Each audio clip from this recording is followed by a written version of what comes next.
We're live. Cool. Cool. All right. Hello and welcome. My name is Kirsten Jones. I'm a peak performance and sports parenting coach and author of Raising Empowered Athletes. We are all trying to raise good, not only great athletes, that's fine, but really good humans, ones who understand what it means to fall down, stand up, do it all over again. And it's hard. It's hard when you're in the trenches as a parent. It's hard being an athlete. I go out and speak with coaches and athletes and parents. And I believe if we all hold hands and support each other, we can get what we want. And today I'm so excited to be talking to a pro basketball player, professional basketball player. I've had him on the podcast before. You might recognize him, but he's got a course talking about the number one thing I get people reaching out to me for. Sometimes it's the parent reaching out for the kid, and sometimes it's the parent reaching out for themselves. Like, I need more confidence to understand this process, to understand how I can better support my athlete. So Tucker Richardson, I guess I should probably know your 25 things, but Patriot League Player of the Year multiple times, Defensive Player of the Year. He's now been playing in Finland and Brussels and waiting to find out where he's going to play next. But thank you so much for making time to be with me today. Well, thank you for having me. And of course, I'm excited to talk about this topic that is important for you. It's extremely important and impactful in my life. So, yeah, I'm excited to share, I guess, the small amount of knowledge that I know about this topic. I've been following you for a while, even before now full disclosure, my middle son is playing at Colgate. Tucker and Parker never got a chance to play together, unfortunately. But Fortunately. yeah, unfortunately, but I've been a fan for many years, even when I was trying to cheer for BU because my older son was playing at BU.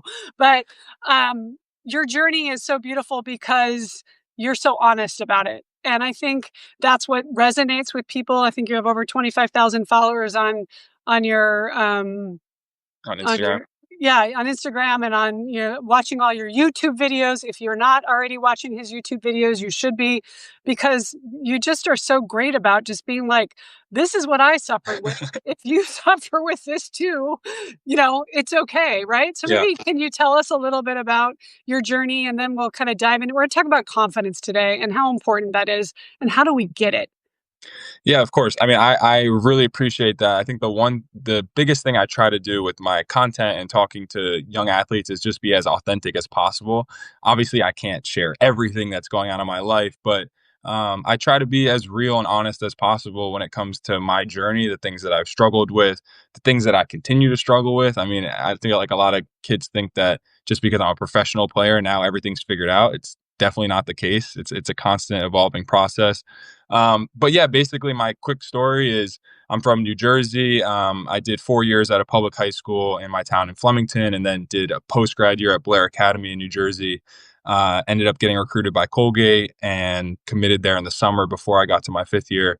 And then, like you mentioned, had a really, really good personal and just team success-wise career at Colgate. We played in March Madness 4 times when I was there, and we're able to do some really special things. And like you said, now playing pro and still waiting to see where I'm going to be. And a lot of these things that I talk about in the course are now things that I have to put into practice in my personal life because it's difficult. It's been tough. The last 2 years I signed and left in August to go overseas. And now obviously it's October and I'm still waiting for that opportunity. I'm sure this will come up a little bit in the things I talk about, how I'm sort of dealing with things.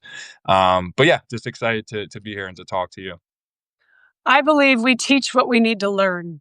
And so I think a lot of, like, when I was writing the book and I was like, okay, I'm going to write about this lesson, but I don't really want to learn it. But like, we kind of need to learn all the lessons. And to your point, like, what you went through at 10 or 12 or 15 or 20, you could be going through again. And I think that's one of the beautiful things is when you realize, and parents that are watching or kids, athletes that are watching, like, this lesson that you think is never going to happen to you ever again. I'm going to go through this once and then I'll have learned it.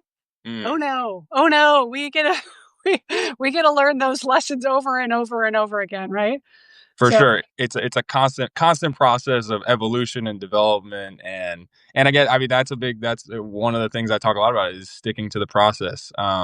This whole thing is, I always say, like, you have one chance to go on your basketball journey, and there's going to be ups and downs and all in between. But if you stick to that process, I think a lot of good things can happen. So you've just created this course. I just took it. I binge watched it over the course of like 2 hours because this is my jam, obviously, but obviously I'm taking copious notes the whole time to learn. So hackinghoops.com, we're going to give you a $10 off if you want to go onto his website now and order the course. But if you're a parent of an athlete, I would highly recommend you watch it and have your athlete watch it, because just like he was mentioning before, you kind of go deep on, and that's what we want to talk about, like these things that trip us up and that keep us playing small. Like one of the first things you talk about is the spotlight effect. I love that analogy. Could you tell the story of the spotlight effect? Yeah, and I think this is something that we've talked about before when I was on your podcast last year when I was in Brussels. But basically, I think a lot of kids struggle. A lot of people struggle with this outside of basketball. But the idea is like when I was in high school, and I would be in a game and I would miss a couple shots. In my mind, I would think that everybody in the gym is like focused on me, and maybe they're like thinking about, and they know exactly what my stats are and what my shooting percentage is. And the reality is everybody's thinking about themselves. So that's the idea. The spotlight effect is we think everybody's thinking about us because we're thinking about us, but in reality, they're doing the same thing. They're thinking about themselves and wondering if everybody's thinking about them. So I think once you sort of accept that, and even just going around in the world, a lot of times people are afraid to have like interactions or something because they're nervous that someone might judge them. But in reality, people are worried about themselves. So that's I think that's freeing because in basketball, because you realize that little mistakes or things that happen in a game, or when you maybe you have a meeting with your coach and you feel like you said the wrong, it shows up in so many ways that nobody's focused on you. Nobody really cares about you. Actually, obviously, people care about you, but the reality is everybody's focused on themselves, and I think that that's really freeing. It's been freeing for me. I look back at who I was in high school. I would have one turnover and I would get like insecure and self-conscious and thinking that my teammates were like frustrated with me or something. But we're all going out and making mistakes. That's how this game works. Yeah, I like when I speak with athletes. I use the analogy of you do 17 things really well, and you make one error. Yep. What do you remember? Yeah, exactly. I mean, I think we talked about this too, and maybe I think Parker had a story about this too with Coach Langle at Colgate. One of the games he came to see me play when I was in high school, and I thought I didn't play that well because I didn't score the ball. I didn't shoot well in the game. So that was all I was focused on. I was so worried. After the game, I knew I was gonna have to talk to him. I was like, oh my god, this is gonna go terribly. And when I talked to him, he's like, yeah, I actually thought you had a pretty good game. You didn't score that well, but you did. You had this deflection, you had this big rebound, this great assist. You took these shots that didn't go in, but they were great. And I was like, oh my god, wait, maybe I did play well. And that actually goes along with like on that same section. I think I talk about catastrophizing, which is this other idea of basically we imagine the worst things possible are going to the worst outcomes possible are going to happen. The example I use in the course is my 5th year of college, I was preseason player of the year in the Patriot League, and which was an amazing honor. I was so excited to have that. It was part of the reason I decided to come back to Colgate. I felt like this was my year to really prove myself. And about midway through the year, when I had a couple bad games in a row, I started imagining in my head, oh my God, what's going to happen if I don't win player of the year? Like I was preseason player of the year. That's going to be so embarrassing. It's going to look terrible. And it led to a lot of overthinking and actually a pretty long slump. And what happened was at the end of the year, even though I had those ups and downs, overall had a really good year, but I still ended up winning the award anyway. And it's just the moral of the story is that we imagine the worst things are going to happen, and for the most part, things tend to work themselves out. I can give you another real world example with Parker, and I think I have the hall pass to use it, but he got injured a couple weeks ago. Yeah, And as you know, with injury and parents who are watching you, like it's so hard. And as an athlete, like there is nothing worse than to be in the best shape of your life, get injured. And so you're on the side, and I remember last year, actually, the best player, Jeff, was injured for half of the season as well. And what I've been coaching slash, working with Parker on is what do you have control over? mm, And The first thing was, go talk to the coach. Go talk to. He goes, yeah, but I gotta wait until I'm healthy again because he's not gonna want to. We were like, no, no, no, no, no. You go in there now and tell him, what are my goals? What am I focused on? And Mm, by the way, most likely, knowing Langle, he'll probably be telling you, well, these are the things that I see that you're doing really well, even when you're not playing full on, even when you're not even allowed to play live. And this is what I need from you, by the way, i.e., leadership as a junior, not just showing up and doing the. right.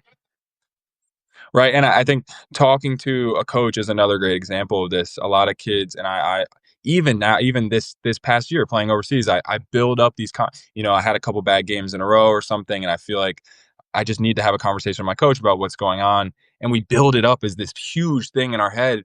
And then I go and talk to my coach and we just have a conversation. He's like a human being and he wants what's best for me. And I always feel so great coming out of it. This has happened time and time again in my life. Like I remember even when I was a kid, my mom, shout out to my mom if she's watching, she would, sometimes when I was really young, have to like drag me to a practice with a new team or something, or just put me in an uncomfortable situation because I was, a shy kid. And I would be so scared to do it. The worst thing possible is going to happen. And then afterwards, I'd be like, oh, that was pretty good. And I learned something. And maybe I made the team, maybe I didn't, whatever the case might be. But it never is as bad as we build it up to be in our head. Yeah, and when we are always choosing love or fear. Like that's the human condition. So when we yeah, and we get what we invest in. So if we're gonna stay over in the fear place, and so if you're a parent and you're like having a child who's they're shy, I get that. Oh, they're shy and they don't know the teammates yet, and everybody else knows each other, and so they don't want to go to the Mm, practice. Like this is not a basketball or soccer or swimming skill. This is a life skill, right? Like I saw a post today about somebody saying, how good of eye contact does your kid make? Like mm, just even something like that, walking into the gym. Hi, coach. How you doing today? yeah. Right? Like, For sure. And those are all reps. Like even, getting on an interview like this, obviously, I would say 2 or 3 years ago, this would be, I would, build this up like it's this crazy thing in my head. But after, every time you do something like this, you get better at it and you build like what we call like those confidence reps. It's the same thing. Like I was just actually speaking at my high school a couple days ago, just to the basketball team. And, at the end, I was like, does anybody have any questions? I didn't talk about like my recruitment process, playing professionally. I thought there were maybe some interesting things that they could ask me about. And shout out to the team, like a lot of great guys and had a great time talking to them, but no one asked a question. And I was just thinking like, it's hard for kids to get out of their comfort zone, but the more you do it, the more you push yourself to do it, the easier it gets. Like with anything in life. So that's another huge thing. Definitely, like getting out of your comfort zone, putting yourself in uncomfortable situations. I think is so big for development in basketball and just in life, obviously. I want to tell a parallel story. So we live in Los Angeles. One of our good friends happens to work for CAA, which is one of the biggest Yeah. representative of artists. And he said he goes with one of, he didn't name him, but one of the biggest, A-list celebrities to USC, to the film school. And he's sitting in the audience and the celebrities talking about to all the film students, like, you're getting access, direct Right. access to somebody who's done what you want to do.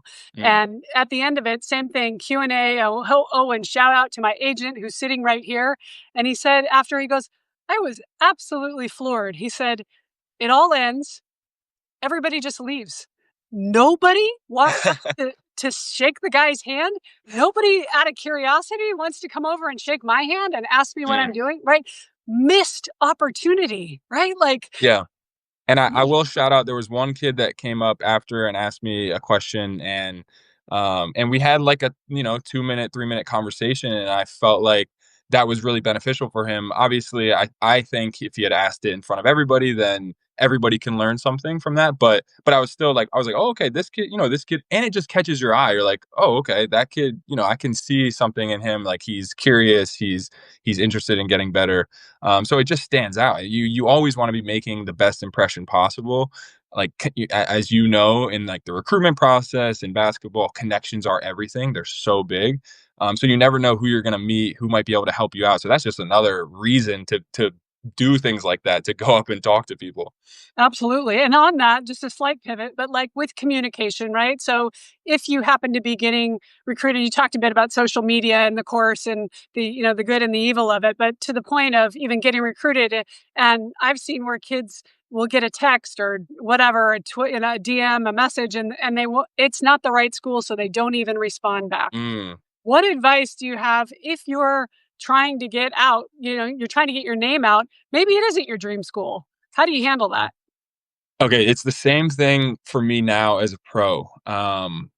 Anytime a coach wants to talk to me or is interested in me, I am taking that call. I'm going to talk to them, even if I have no intention of signing there, because it's always important to make a good impression. And I think, especially college basketball, coaches are so well connected, like way more well connected than I think we even realize. I mean, I'll go to one of the coaches at Colgate and be like, "Hey, Coach Montgomery or Coach Moore, do you know so and so?" And they're like, oh yeah, I was actually like friends with their roommate in college or something. Like everybody's connected, and it doesn't matter what level. Like I remember in high school, when I was talking to some Division 1 schools and maybe a Division 3 school reached out, and in my mind, I'd be like, "Oh, I'm not going D3." But I wish I would have still taken those conversations, or at least given them the time of day, because you just never know. You never know that assistant coach or whatever might end up getting a Division 1 assistant job, or that Division 1 assistant that you didn't want to talk to might get a Division 1 head coaching job somewhere.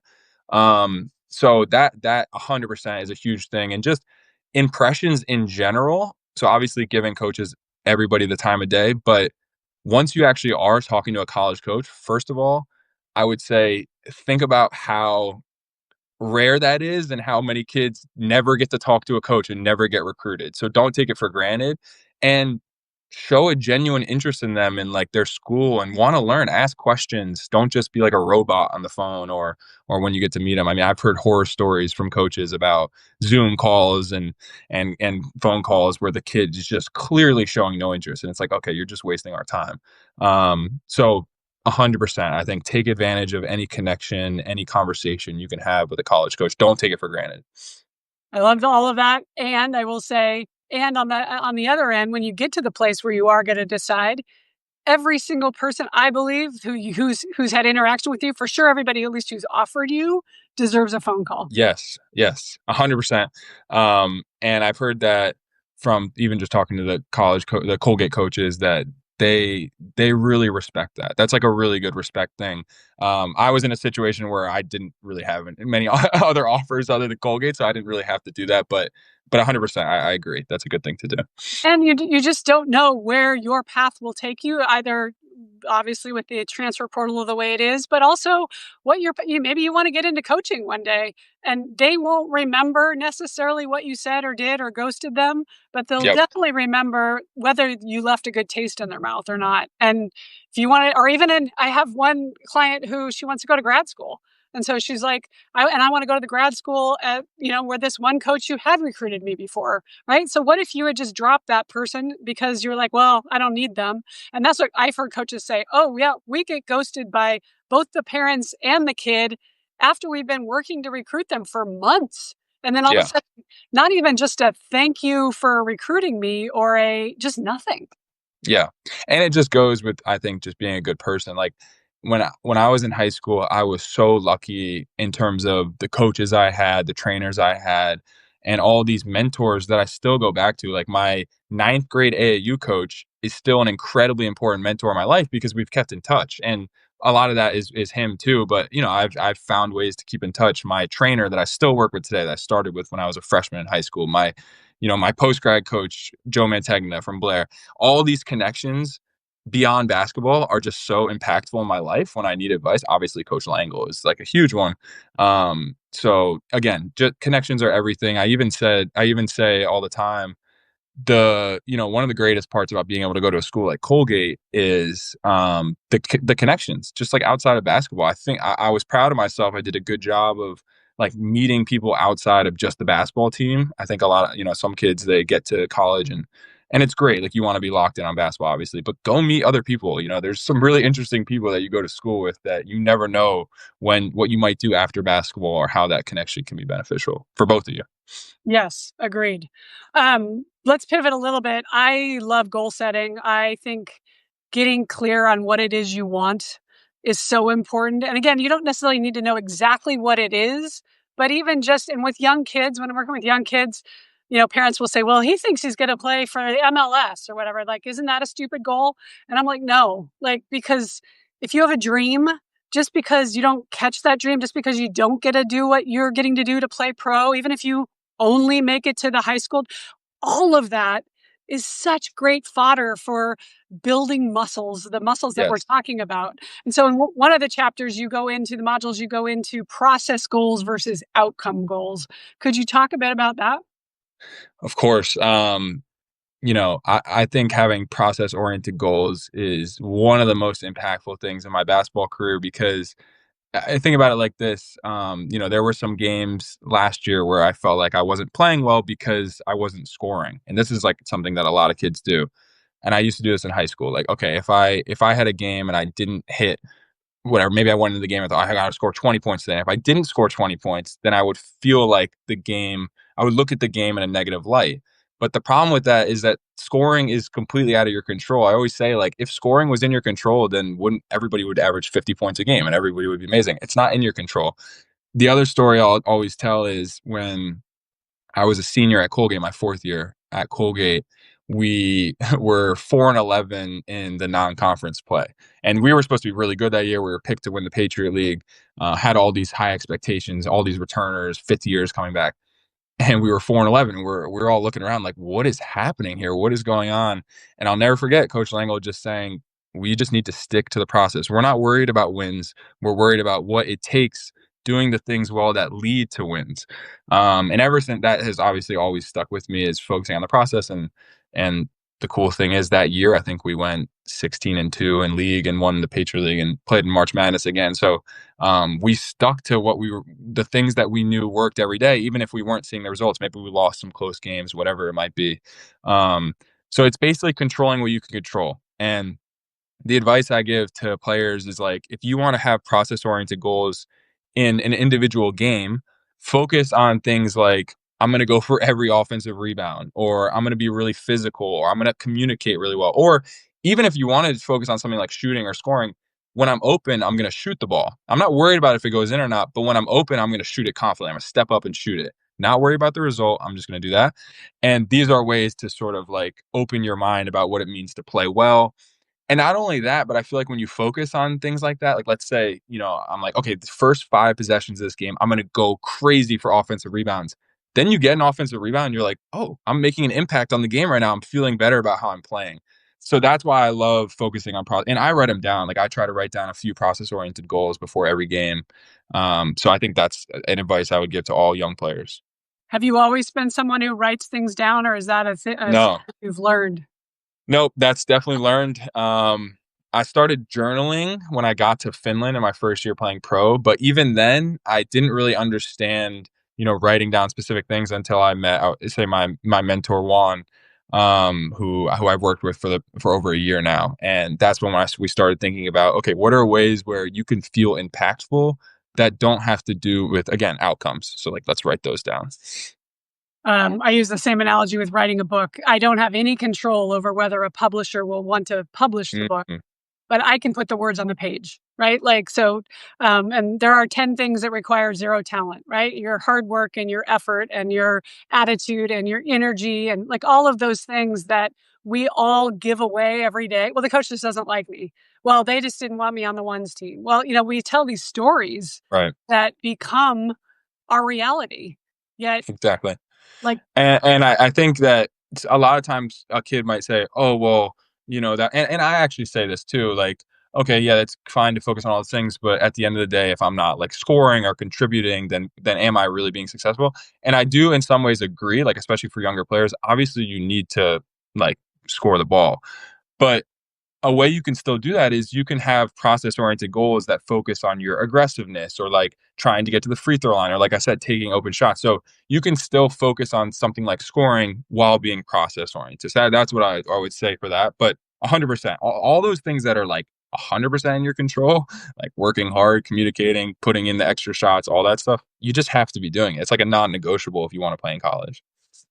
So I believe part of that process becomes ritual. So what are your rituals like? So now that you're journaling, like, do you have a daily ritual that you've talked about being in Finland and having a lot of time to yourself, or being in Brussels? Like, how do you shape your day when you have a lot of empty space?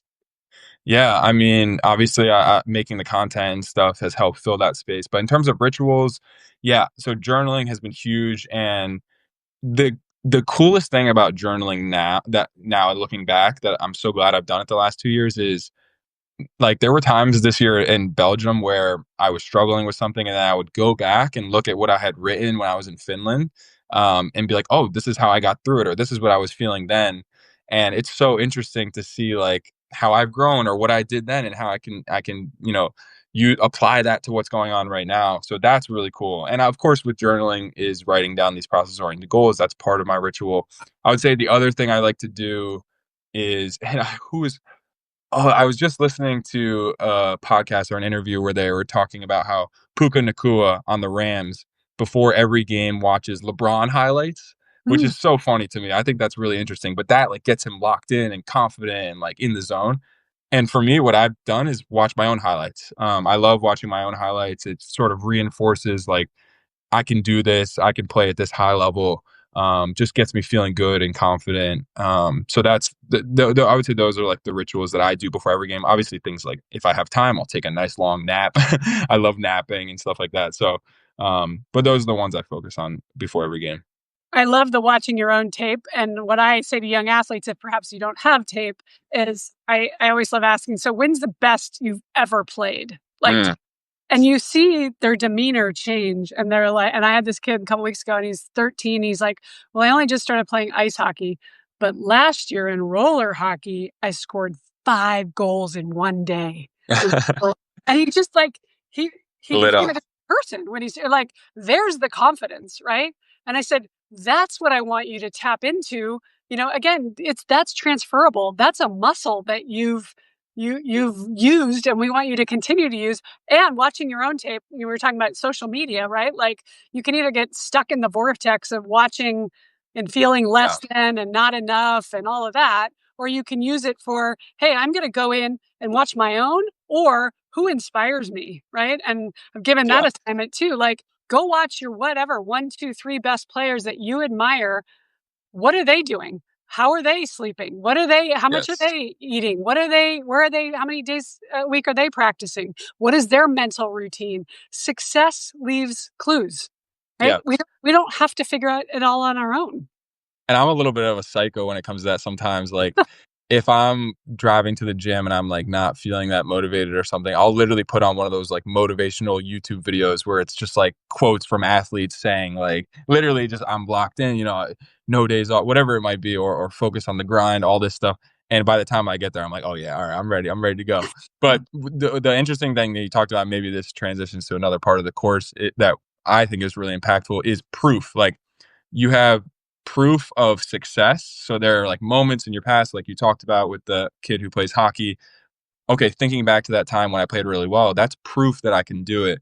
Like I'll never forget when I was in Finland, I had a game where I was 9 for 11 from three.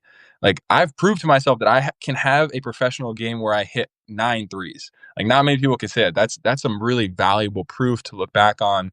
Maybe in a moment where I'm struggling, I'm not shooting well. Um, and then also, I think proof of getting through difficult situations, I think is really cool too. Like I've had some major shooting slumps in my basketball career and I've got through every single one of them. And that's some incredible proof too. Like when have a couple games in a row where I'm not playing well, okay, I already know that I can get through this. I've already been there before. So proof is incredibly valuable. And that's again why I think journaling is great because you can go back to those moments and look at what you were thinking in those moments or how you were feeling and really bring that proof to light to show yourself that you can be successful in the positive and negative moments. I think I know the answer, but I'm going to ask it anyway. So you mentioned in the course you were in a 15-game shooting slump, right? So what's happening at game 6, 7, or 8, right? Because every day is like, is this going to be the day? Is this going to be the day?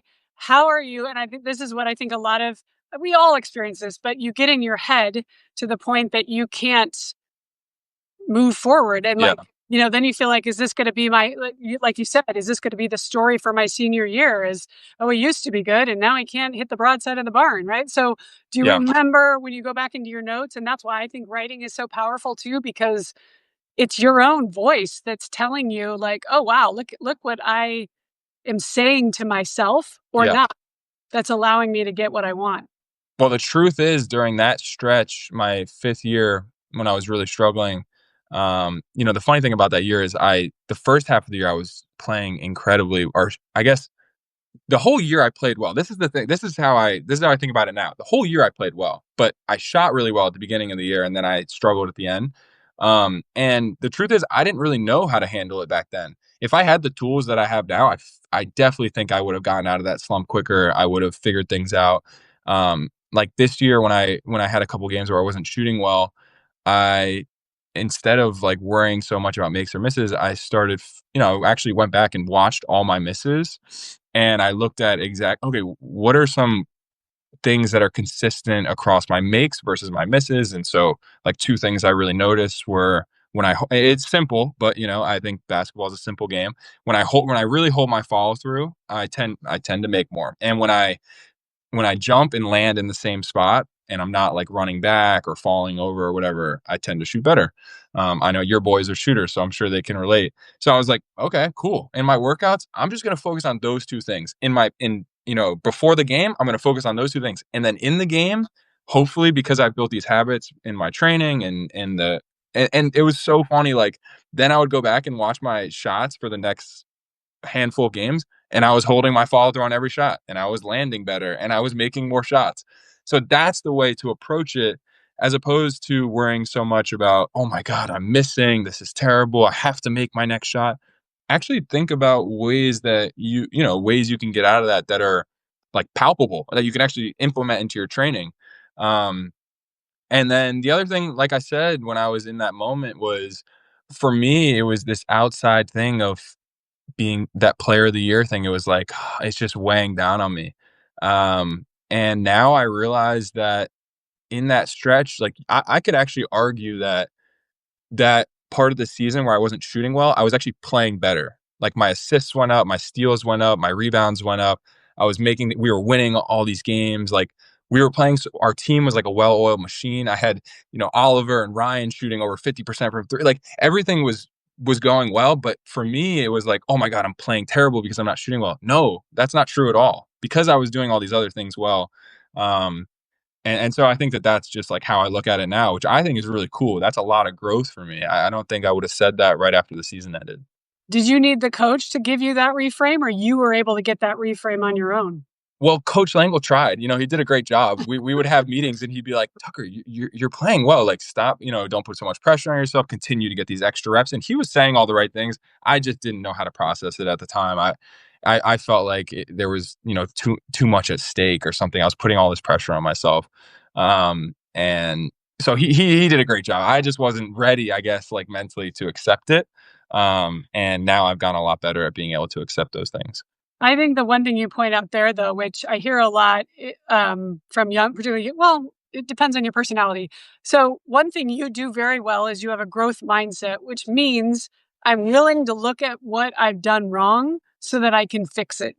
Mm, Like I know I'm not a perfectionist, but I didn't want to see myself. I still don't like to see myself messing up. Right. So watching something not go well is hard for me because, and I hear that a lot from young athletes where the parents will say there's shame mm, associated with not getting the result. How mm. do you separate those two, or were you're wired that way? Well, I think there's a few things there. One thing that I notice is when I feel like I had a bad game, and then it's like that uncomfortable feeling, like I don't want to watch it. Out of sight, out of mind. I'll just try and.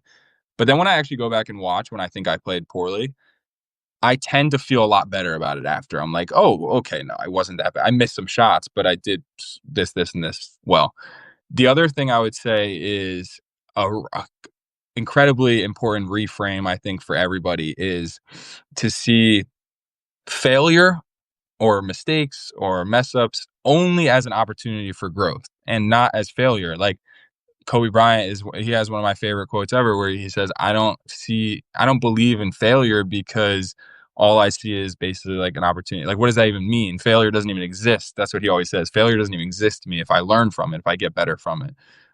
So, you know, every situation where you make a mistake, even over the course of an individual game or a season or a career, approaching failure as an opportunity to learn, that is such a powerful reframe. And then the other one that also goes along with it and I talk about is actually taking responsibility. Like when things aren't going well, instead of blaming other people, blaming your coach, blaming the situation, I struggled with this last year. I'm going to be honest. Like there were moments when my season wasn't going well and I started playing that game of it's everybody else's fault. And once took responsibility for everything and I was like, wait, no. This is on me. There are things that I can be doing better. Instead of sort of playing the victim, that helped me so much. I was able, it like opened my mind to things. It pushed me to look at the things that I actually could be improving, where I was sort of falling short. This has been a big thing for me this off season, I would say, actually, because part of the reason, this is me getting pretty honest here. I talked about it in my recent YouTube video, but part of the reason I haven't signed yet is because I'm being picky and trying to find the right situation. But part of it is also because I just simply like didn't score enough last year. Unfortunately, this is how basketball is. You need to score to produce, especially as an American overseas. Um, and part of me wants to be like, "Oh, that's so stupid." I led my team in rebounds and steals, and I was second in assists and first in minutes, and we won a lot of games. Like I could come up with all this stuff. Like, what these coaches, they don't understand. But part of me is like, no, I need to be better. I need to work on things this offseason mentally and in my training that are going to allow me to be more productive next year because this is what it requires and this is what it takes to be better. And I'm just going to, focus on those things, put a little chip on my shoulder. When I get over there, I'm ready to go. Like that's how I've approached it. And it's been great. It's been really motivating. And it's clarified my focus. So I just threw a lot at you, but those are some Oh, things that I've been focusing on this offseason. I've heard you talk too about, and you just mentioned it again, which I love, is you get deep into the data, right? So data is information. And that's the other thing is if we can just look at it as data, like, okay, and you had mentioned a friend of yours who she didn't even know what her percentage was Yeah. free, right? Like, so that's another great tool, right? Like, and sometimes when we're embarrassed about it, we don't want to look at it. But if we actually look at it, A, you might realize it's not as bad as you thought. And B, now you have a bar from which to go to. Yeah, exactly. It's usually less scary, I guess, when you sort of embrace it. Um, like even something for me like free throws, I've sort of changed my mentality when it comes to all that. Instead of worrying about percentages, and this is like a process oriented thing too, is okay, how can I just get to the line? All I want to focus on is getting to the line more. Once I get there, whatever happens, happens. But if I can just focus on getting to the line more, I feel like the result of that will hopefully be a higher percentage. I'll make more free throws, which is something that, or I'll take more free throws, which attempts is something that a lot of professional teams look at.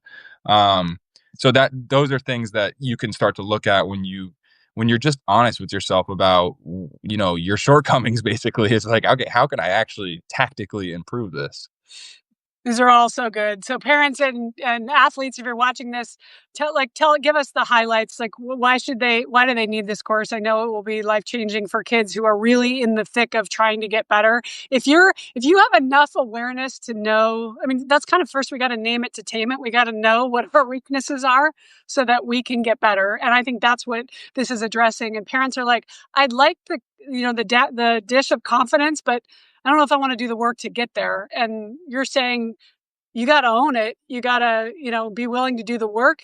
And it's not something that we hand out. It's something that we earn Oh through yeah, being honest with ourselves, right? for sure. I would say confidence and just the mental side of the game in general, because I think there are other things that go along outside of confidence that are important in the mental game. I don't know there's those quotes like the mental side is like 97% of sports. Some people say 50, whatever it might be. It's It's big. It's a lot. It's a huge percentage. I know from my personal experiences that it's a really big percentage, and all elite athletes. This is what we talk about. I talk about in the course too. Is not everyone's going to play college basketball, and everyone's going. You mentioned this. Not everybody's going to play professionally, but I still think you should approach things like elite athletes do to make the most out of your situation, whatever that is. Like you want to have a great career, and focusing on these things that we talk about in the course, I think will do that. These are things that I've just struggled with throughout and I talk to kids all the time. I get comments, I get DMs from kids who are thinking these same things. And the cool thing too is with along with the course, we have this playbook which has, a bunch of questions and little things that you can do that go along with each section. So that way you're actually making like real progress and tracking things and testing things out. So it's not just like watching the video series. It's actually, we're trying to make it interactive so you can put things into practice. Because that's the best way to do this it's like a skill. It really is. It's just like you're dribbling or you're shooting. You have to train your confidence or you can. You don't have to, but you can, and you Yeah. can, and help. It will help you make the most of. And tryouts are coming up, high school season's coming up, so I think this is a great time for people to take a look at something like this and learn from it. I know I wish I would have had it when I was in high school. And they say there's a connection between you actually writing it down, so not on your phone, but print out the worksheets, which are great, and they have all these great questions and thought starters. And again, maybe this is when I say to athletes when I work with them, I journal every day. I'm like you. I get up, first thing I do is meditate for 20 minutes, and then I write about my day as if it's already Mm, right? So I am creating my future, and then I have my to-dos, but I also have my to-dones. Like, what are the things that are non-negotiable for me that I'm going to work out? I'm going to walk the dog. I'm like, there are certain things that are just always going to happen, but we're also creating our future. Like, we're the writer, director, producer of our own movie. And if yeah. you're getting ready to make that high school team and you want to be on the sidelines and being chosen, then what does that feel like? What does it taste like? What does it smell like? Mm, Who is the kid that gets chosen for that? What is the work that they've done to get there, right? yeah. I mean, I'm a big believer in manifestation, and I always say like I don't really believe in luck because I feel like if you go out and put in the work and do the necessary things, then you shouldn't need to rely on luck. And people say, luck favors the prepared. Well, yeah, then get prepared. But one thing, when I was younger is I always had these like realistic expectations for myself. I mean, you could have told me when I was like a sophomore in high school. If you told me when I was a sophomore in high school that I would play Division 1, I probably wouldn't even believed you at the time. And now I look back and I'm like, why was I so realistic? I wish I was unrealistic. I wish I thought, I could play at the highest level possible. Now my goals are to play in the NBA. Like, why put a ceiling on my goals? Why not just try and shoot for the highest thing possible, put in the work to get there, and whatever happens, happens. Either way, I'm going to learn something. And I'm not going to have regrets when it comes to that. So again, and I think you mentioned that at the beginning, I would say, don't put a ceiling on yourself. Like, just don't. I was talking to a kid the other day who said, yeah, I'm probably he was a sophomore. And he's like, I'm probably like a D3 player. I'm like, whoa, whoa, whoa, whoa. I'm going to stop you right there. You don't know what you are. You're young. You have no idea what you are. Don't put a ceiling on yourself. Yeah. Yeah, exactly. No, I think when we start having dreams and visions about what it is we want, there's another quote that came up where a mom had said, I'm so some post she put on social media saying, I'm so upset my 16-year-old just quit volleyball, all that money wasted. Like, Mm, oh, that like yeah. breaks my heart Yeah. because that is not why we're doing this. Because Mm, we don't know exactly what level they'll get to, but she's going to pivot to something. And whatever she pivots to, she's going to take all of those life lessons, all of those tools, all of that mindset, good, bad, or indifferent, about what she's telling herself is possible. And she's going to apply it to whatever's next. I was the same. I wanted to play in the Olympics. I don't know why I thought I could play in the Olympics. The little girl from Montana, I never made the national team. I played D1 volleyball, whatever. I had a great career, became a Hall of Fame athlete, but I got to work for Nike for 15 years, right? So mm, yeah. eventually I found my place. I'm getting paid to talk about sports all day. So it worked out. But if you'd ask 15-year-old Kirsten, what's she going to do? I'm going to go play in 92 Olympics, right? Like that was the dream. Kind of unrealistic, but it allowed my focus and my energy to go onto a path that it needed to go. And so if you're a kid who has big dreams, I love your advice. I agree. Don't limit yourself. You have to be realistic. But you also need to get people around you that are going to give you real feedback. One of the best advice for where you are right now. CJ, my oldest one, was 5'9", 135 pounds soaking wet freshman year. And he was told that you're a D3 player right now. Okay. Use that fuel. Motivation. Yeah. Motivation, right? I would love it when somebody tells me you're never going to do that. Oh yeah. Watch me. Right. I mean, that's the cool thing about basketball and sports in general is like everybody's journey is different. But at the same time, I talk to so many pro athletes. There are consistencies with everyone that's successful. Everybody's going to be different. Everybody's going to have their own pace, go at their own pace, and things are going to happen at different times and everything. But when it comes to like putting in the work, and there are non-negotiables that everybody does that make it to the elite level. So I think those two go hand in hand, and like realizing that and understanding that your journey is going to be different from everybody else, embracing that, I think is really cool. Like I only had one offer in high school, and yet look, that one offer was Colgate, and I thank God I only had one offer. That's how I look at it now. At the time, I was probably like, "Oh, come on, what's happening? I want some more options, whatever." So yeah, just embrace whatever your journey is going to be. You make me think of TJ McConnell too. Like he's that same kind of like, I'm just going to pick everybody up full court. I'm just going to tear everybody down. I'm going to outwork everybody, right? If you have that mindset, you may be the shortest guy on the floor, but they're going to find a place for you, right? 100%. You're going to be a part of the team, and then that will project into everything else you do beyond that. When you own the team later, or when you run the brand, or you're the entrepreneur, like all of those are skill sets that you're going to need to be a successful, kind, caring, compassionate human being. 100%.